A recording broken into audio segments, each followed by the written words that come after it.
Hey guys, I'm Tina Marie J. Today is Friday. I apologize. I'm doing the video in the car. I have a very busy day, but I am making sure that I get you guys videos 5 days a week, and that's what we're going to do. So, today we are going to talk about having depression and anxiety while you're a part of the ICOC, but this can also go for any cult that you may be in. Or maybe you're not in a cult, maybe you're just dealing with some religious trauma and you're in any church, then this video is for you.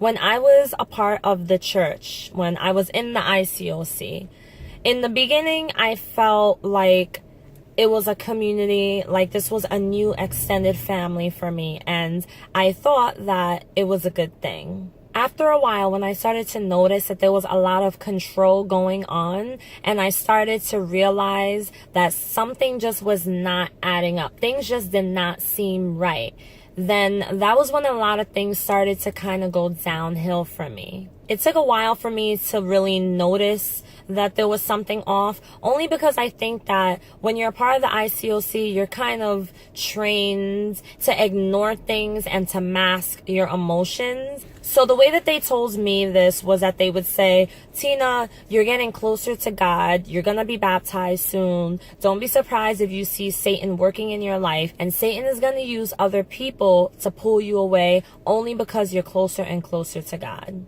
This is something that they do, and it's very smart, actually. And the reason why I say this is because they do it in the beginning before you even get baptized. I don't know if they do this with everyone, but I know that people I've spoken to have said that they have been told this before. So this is the reason why I say that it took a little while for me to realize that there was definitely something wrong and that it wasn't in my head. But at the same time, I was in the church for 7 years. So even though I felt like there was something off, I didn't have anyone to help me and to say, Tina, you're right, there's definitely something off.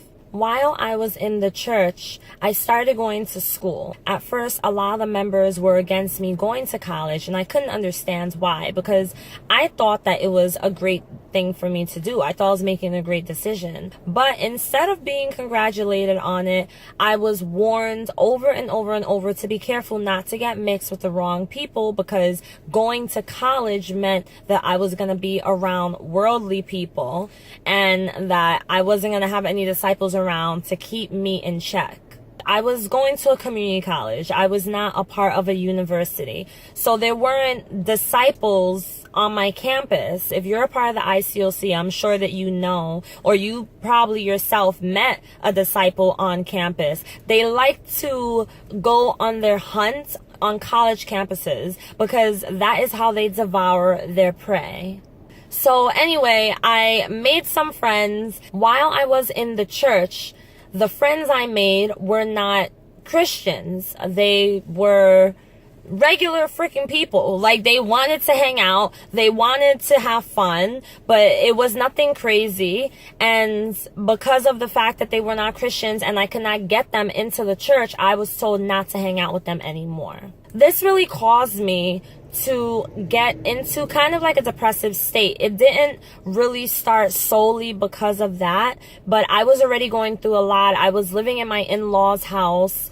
I was a newlywed, 2 kids, and it was my first time moving out of my home with my mom. So I was in a different phase in my life. And so me going to school and not really being able to have any friends in school, but having to hide my friends. Like, I literally had to try and hide the fact that I had friends that were not disciples of the ICOC. Yes, I made some friends that were Christians in the school I was in. I even joined a Christian group. However, because they were not disciples of the ICOC, it was not really seen as valid enough. For me, not being able to connect with anyone that was in my church, it was difficult because I tried to make friends when I was in the ICOC, but I had such a difficult time because I didn't feel like I could relate. I didn't feel like I could connect with a lot of the people. And also the church I was in at the time, a majority of the people were either a lot younger than me or way older than me.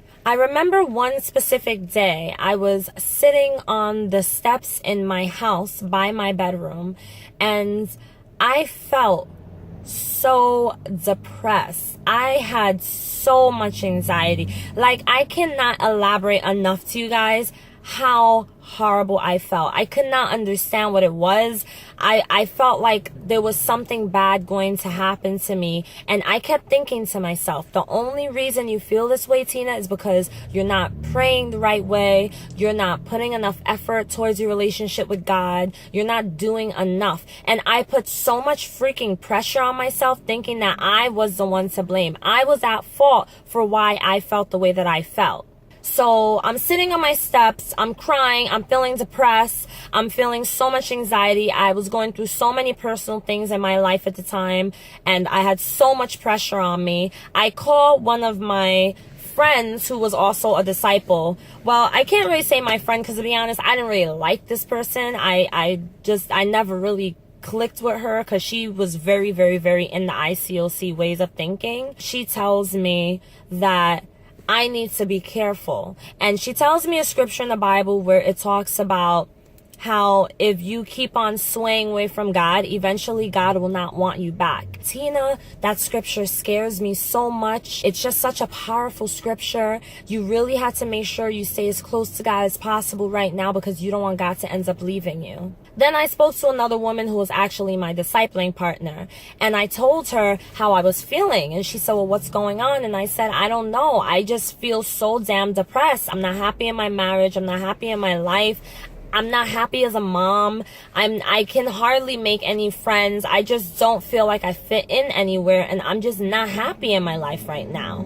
Her response to me was, you know, Tina, the one thing that I can tell you is that God has all of our treasures stored up in heaven. So really, we don't need any of the things that we want. What we should be doing is chasing after God and all the gifts in heaven He has in store for us, not chasing after things that we want in our life. This was insane to me, because all I could think was, well, damn, I can't even have any goals. I can't have aspirations. I can't have things I want. I wanted to move out of my in-laws' house. We hardly had any space. We didn't have any privacy. I completely hated it, and I was in there for 5 years. I was on medication. It got really, really, really bad. I felt like I had no one. And I'm telling you guys, literally, like, nobody to talk to. The way that you guys could come on YouTube and watch my videos and feel like you could connect and feel like, yes, finally, someone understands where I'm coming from.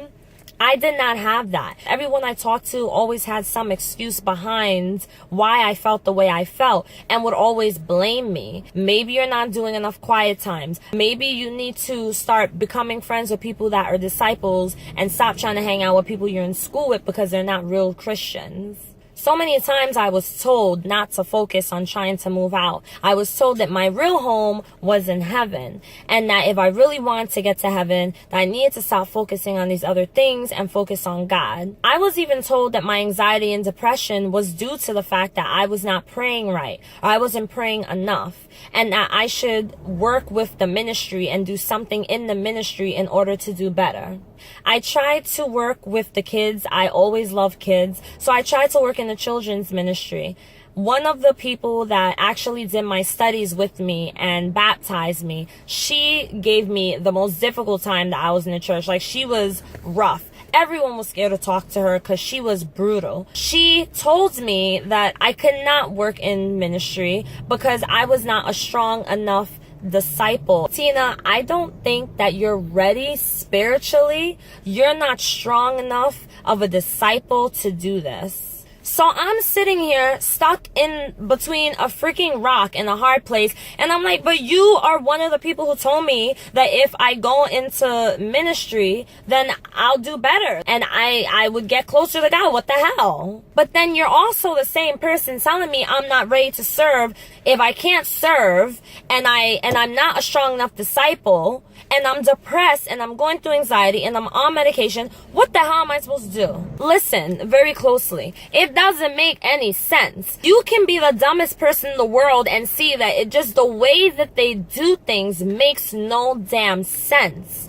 You have to be good enough, but if you're not good enough, then you can't do it. And instead of you getting help, you're told that it's your fault. You're the reason you're depressed. You're the reason you're anxious. You're the reason that you are not where you need to be with God. So what ends up happening? You finally leave the church and you never got any help, and your spirituality breaks you. Everything you're taught breaks you. You're totally broken. And then you walk away from this church feeling nothing but anxiety, feeling nothing but depression, and now you're left to deal with it all on your own by yourself.